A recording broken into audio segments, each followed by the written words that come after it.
warahmatullahi wabarakatuh. Selamat pagi dan untuk kita semua. Perkenalkan, nama saya Fridolino Jaganirto, NIM 2018-120048. Mata kuliah Perekonomian Indonesia dengan dosen pengampu Ibu Rizky Aprilia Dwi Susanti SEMM. Kasus COVID-19 daerah Bangkalan Madura melonjak secara drastis. Disinari kasus COVID yang ada di Suramadu adalah varian baru yang sama dengan kasus di India. Tersebut mendapat respon dari pemerintah Surabaya yang menyebabkan akses pintu jembatan Suramadu arah Surabaya ditutup dan pengendara diwajibkan melakukan tes swab di tempat. Hal tersebut sangat dilematis, dampak di bidang ekonomi pun mulai dirasakan. Warung-warung ditutup, pedagang banyak yang merugi, pemasukan bahan makan juga terhambat, belum lagi dampak lain di bidang non-ekonomi yang sangat dirasakan oleh masyarakat.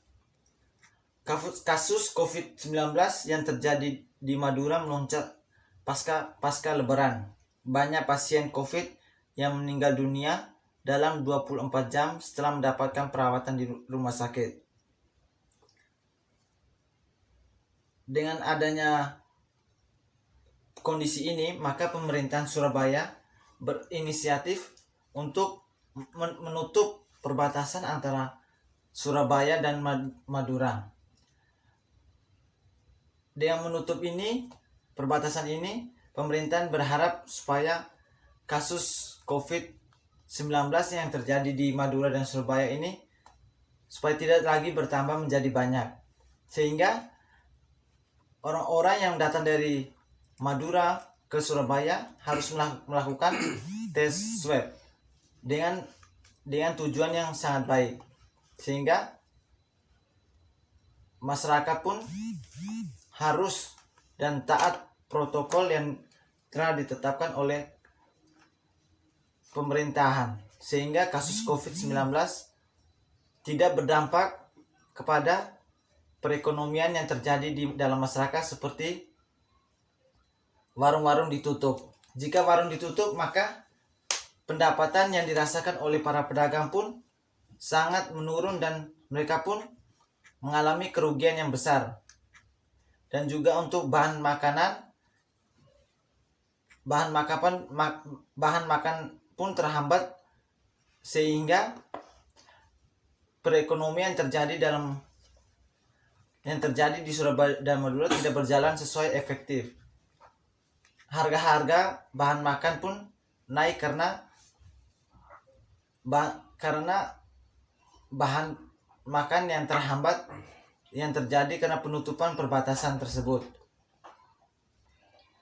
Dan kita berharap semoga masyarakat seluruh menaati peraturan yang telah diterapkan oleh pemerintah untuk menaati protokol kesehatan dengan memakai masker, mencuci tangan, menjaga jarak, sehingga kasus positif corona yang ada di Indonesia ini semakin menurun, sehingga perekonomian Indonesia mengalami kenaikan dan menjadi lebih baik lagi. Terima kasih. Baik, saya akan melanjutkan soal nomor 2 mengenai isu yang dibebankan pajak pada kebutuhan pokok seperti sembako dan sekolah. Pengenaan pajak atas bahan kebutuhan pokok menjadi ramai. Pemerintahan dianggap tidak adil karena mengenakan pajak atas bahan kebutuhan pokok. Akan tetapi, pada saat yang sama membebaskan pajak untuk mobil dan bangunan. Bahan pangan selama ini tidak dikenakan pajak pertambahan nilai atau PPN.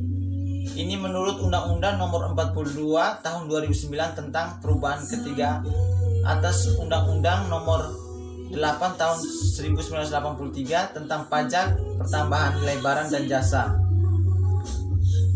Di sini saya akan membacakan sedikit jenis-jenis barang yang tidak dikenakan pajak. Contoh, barang hasil pertambahan atau hasil pengeboran yang diambil langsung dari sumbernya. Kedua, barang kebutuhan pokok yang sangat dibutuhkan oleh rakyat banyak. Yang ketiga, makanan dan minuman yang disajikan dalam hotel, restoran, rumah makan, warung, dan sejenisnya. uang dan emas, batangan, dan surat berharga. Kemudian pemerintahan berniat untuk mengubah pasal tersebut menjadi draft RUU KUP yang diperoleh Tirto pasal 4A berganti menjadi jenis barang yang tidak dikenakan pajak. RUU KUP tentang perubahan kelima atas Undang-Undang Nomor 6 Tahun 1983 tentang ketentuan umum dan tata cara perpajakan diusulkan oleh pemerintah sudah masuk dalam program legislasi nasional prioritas 2001 dan 2020-2024. Bahwa rencana pemerintahan ini memang menimbulkan kemarahan dan pendapat negatif dari masyarakat, karena masyarakat sangat tidak setuju dengan yang terjadi jika kebutuhan pokok seperti sembako maupun sekolah itu dikenakan pajak, karena sangat merugikan bagi masyarakat itu sendiri.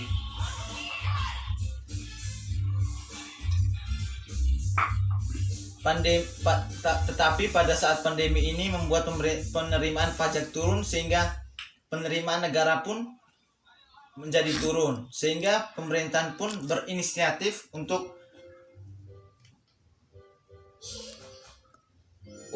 memikirkan formula dan melanjutkan finansial atau pendapatan dari negara.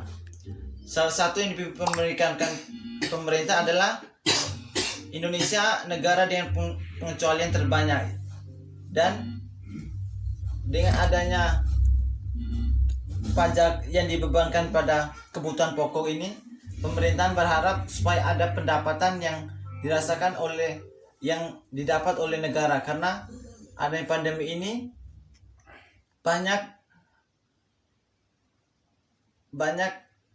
keuangan yang dikeluarkan oleh negara, tetapi pendapatan mereka pun menurun, sehingga tetapi dari dampak yang dikeluarkan beban pajak pada kebutuhan pokok ini sangat merugikan bagi masyarakat itu sendiri.